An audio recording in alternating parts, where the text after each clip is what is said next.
notes in treble clef today, you will see where it starts and where it stops. And where it starts at the bottom is one note higher than bass clefs. And most of the music we'll be looking at in this class will be in treble clef. So we will just look at the treble clef notes. But if you're interested, we can talk about bass clef notes on another day. Does anybody know an instrument that plays in treble clef, where most, if not all, of their notes are in treble clef? Anyone? Yes, what's your name? Okay, great. Do you know an instrument that plays in treble clef? Violin, fantastic. Great job. Great job. So, we're gonna go over the notes in treble clef in just a moment. But first, we're going to examine the structure of the staff. Okay. So, as I said, there will be your clef at the beginning of a piece of music. Now, all pieces of music, all staffs have count them, 5 lines and 1, 2, 3, 4 spaces. 5 lines, 4 spaces.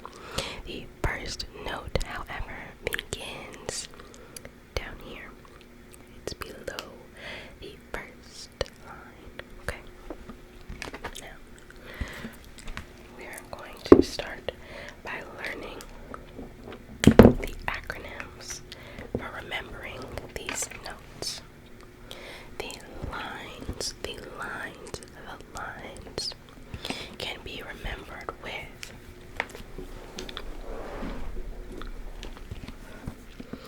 every good bird does fly. The lines are E, G, B, D, F. Every good bird does fly.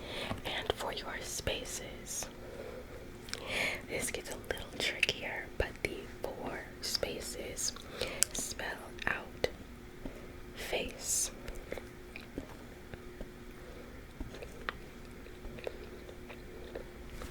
Now that we have these notes laid out, does anybody want to take a guess at how you know which note comes next? You want to know it? Yes. Exactly. The notes go in alphabetical order until you get to G. It's A through G, and then it starts over at A. So now that we know that and we have the basics down, does anybody want to take a guess at what comes after F in the space above the line of F?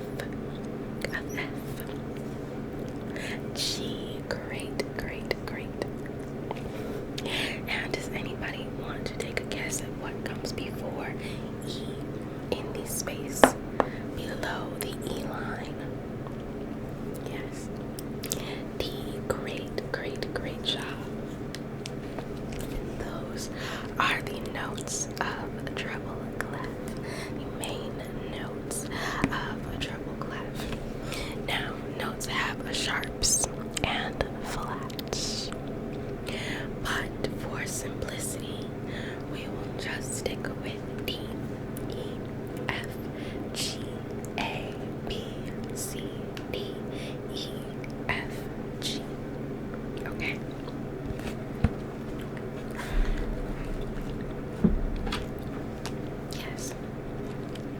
Yes, F sharp is a very common note, especially if you played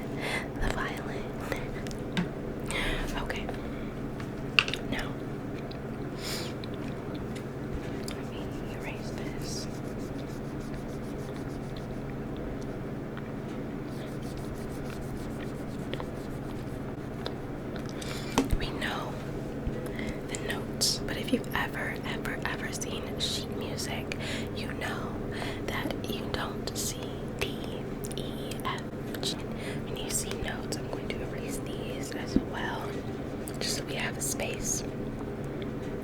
And when you see notes, you simply know what it's going to sound like, or finger placement, depending on what instrument you're playing, by the line, right? So we know that if there is a note in the fourth space, it is an E, right? But how do we tell you to play at what point, right? Well, we have our different types of notes, and the different types of notes will tell you how long to play a note for. Okay, so for simplicity, we will start with your whole note. Your whole note. Say whole note. You will hold for, just to help you understand right now, your whole note is going to be held for the entire measure. Okay, and a measure is the space until you see a bar, and then another measure starts. Okay, so you have your whole note. You have your, sorry, this is bad, your half note. You have your quarter note. You have your eighth note. And you have your 16th note. There are more after that, but I doubt we will get to more than 16th notes in this class. You also have your rests. These are very easy to remember. You have your whole rest. How is it easy to remember? It is down like a hole. You have your half rest. How do you remember? It looks like a half. Let's see if I can draw this right. You have your quarter rest. You'll remember this one because you see it so much. You have your eighth rest, which kind of looks like the eighth note. It has that little flag off of the stem, and this also has a little sort of looking like an upside down eighth note. And then you have your 16th rest, which again resembles the flags and the stem on the 16th note. Those are your types of notes. Now, most of the time, we will be in 4, the time signature 4. Does anybody want to take a guess at what a time signature is? I will show you what it looks like. I guarantee if you've ever seen sheet music, you've seen this before. Something like that. It's probably easier to see, but something that looks like that. Yeah. Great job. Yes, exactly. Your time signature tells you how many beats are in a measure. How many beats are in a measure. And what type of note gets one beat. Now in 4/4, which is what you will mainly see in this class at least, the 4 at the bottom doesn't mean much in 4/4 because it is sort of a standard, right? So in 4/4, if we have 4 beats per measure, and the 4 means that a quarter note will get 1 beat. That means that your quarter note, which we will say is T, right? We will say quarter notes are T, right? That means that in a measure, we will have T, T,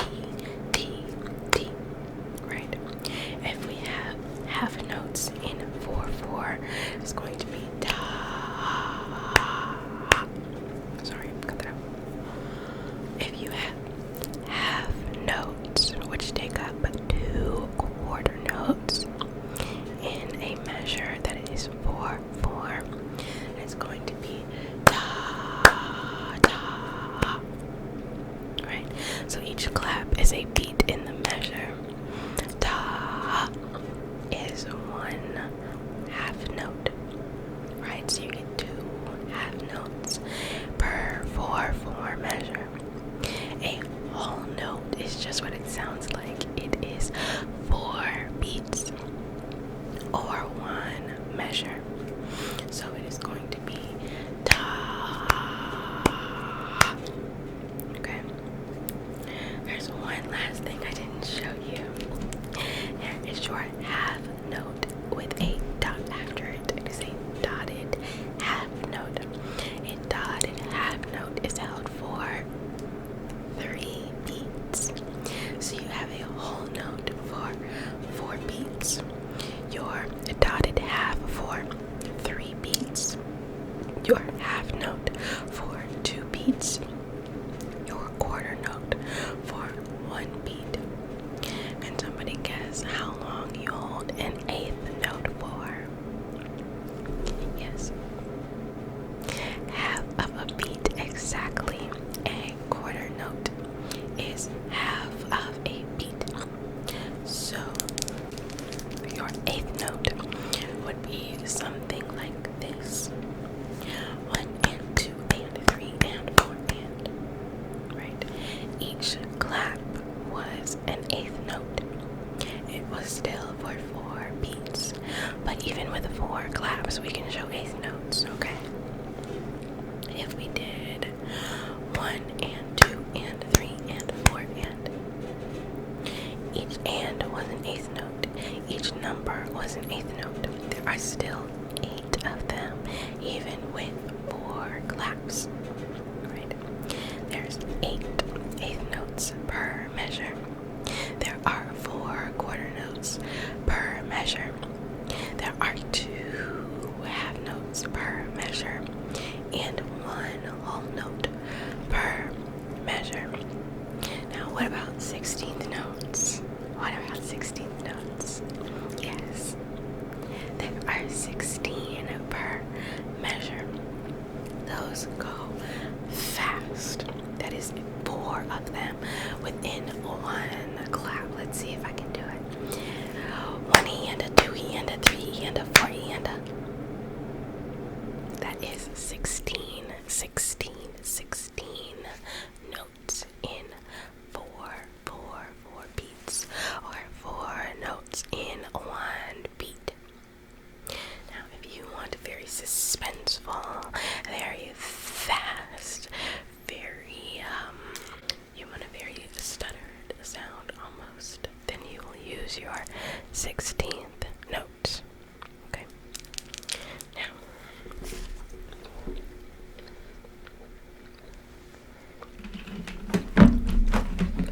what if your time signature doesn't say 4/4? What if it says 3/4? Or it says 6/8? What if it says that?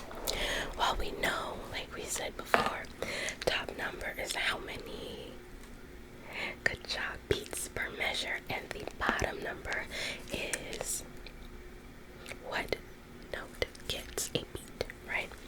So in 3/4, there are 3 beats per measure.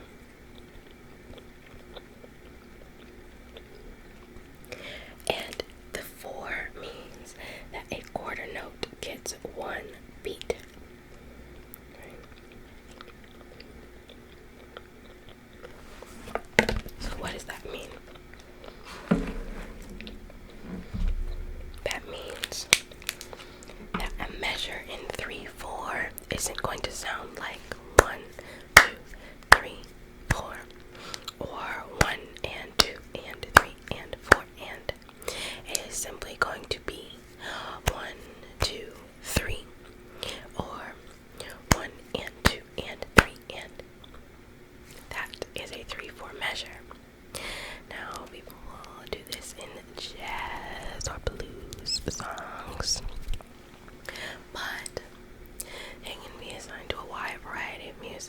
when you are so used to hearing 4/4, you will recognize just by listening when a piece of music has a different time signature. There's a different rhythm to it.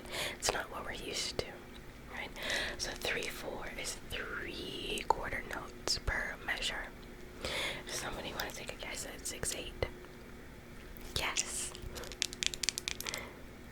Exactly.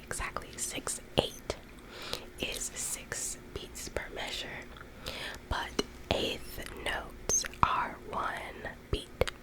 So we said an eighth note is 1 and. Out of 1 and, it is just 1, or just and, right? So it's faster, it is more up tempo. If 1 and is 2 beats, that is two beats. 1 and is 2 beats, right? So if there are 6 beats, it is just 1 and 2 and 3 and. So it's really only 3 quarter notes per measure, like 3/4. Does anybody notice anything similar about 3/4 and 6/8?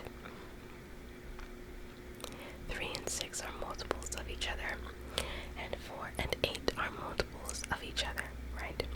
So say there's 4/4 and 2/2. They are essentially the same, not exactly the same, but essentially the same, because 2/2 just means that there is, the 2 is 2 beats per measure, right? And a whole note, sorry, not a whole note, a half note is 1 beat. A half note is 1 beat, right? How many quarter notes are in a half note? How many? 2, right? If there are 2 quarter notes in 1 half note, and there are 2 half notes per measure, how many quarter notes are there per measure? 4, right? So if there's really 4 quarter notes per measure, and there's 4 quarter notes per measure in 4/4.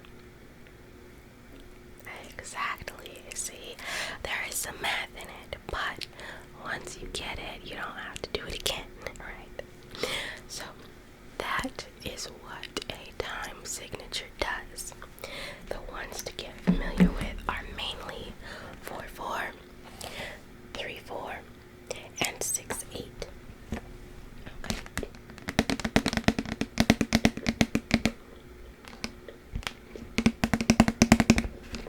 The very last thing we're going to talk about is, in a sense, combining notes.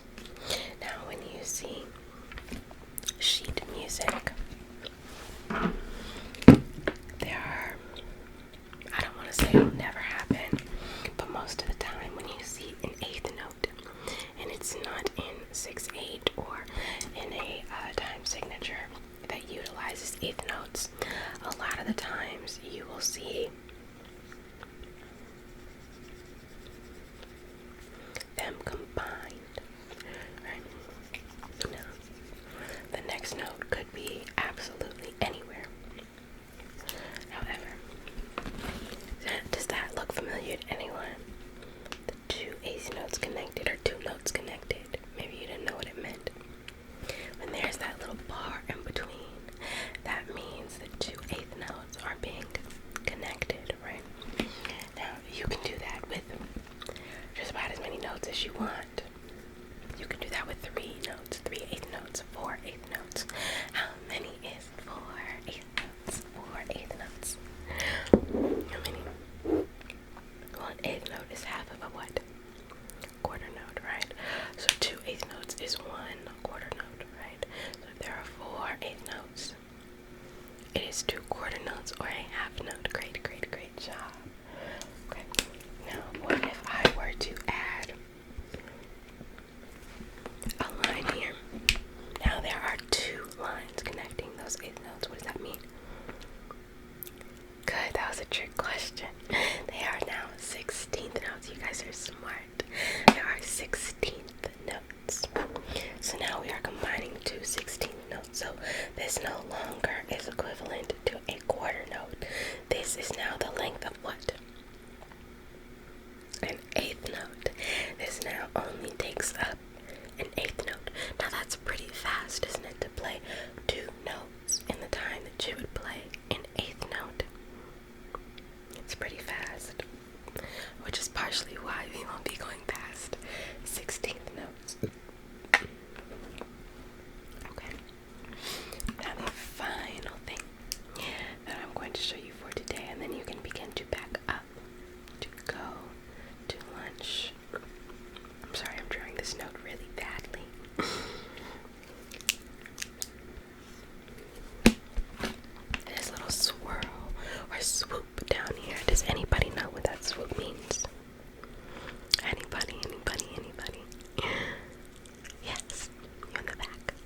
piece of cello, and it sounds like the notes have no separation.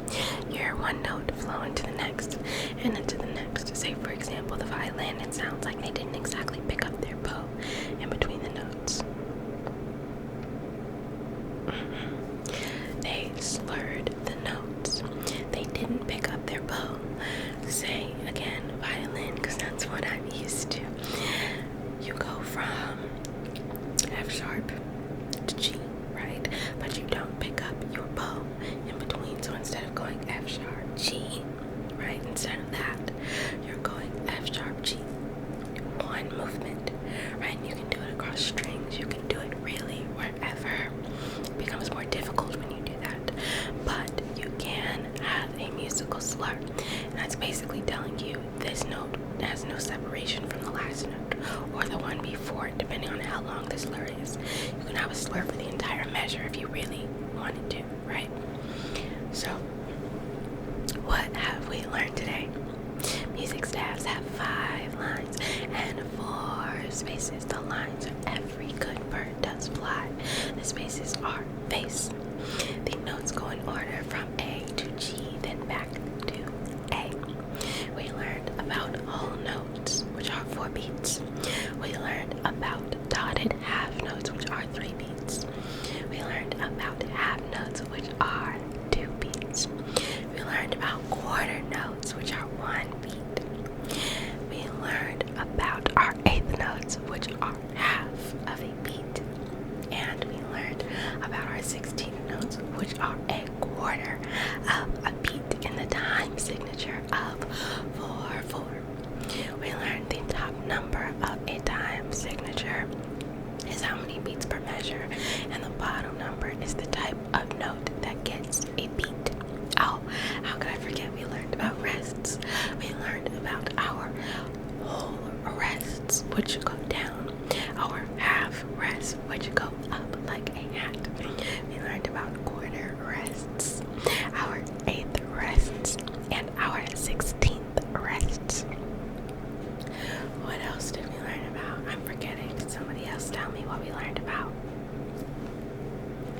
We learned that you can combine eighth notes exactly and 16th notes exactly. And we learned about musical slurs. Great job. Everyone give yourselves a round of applause for being so interactive and so smart and learning all about music with me today. I'm so excited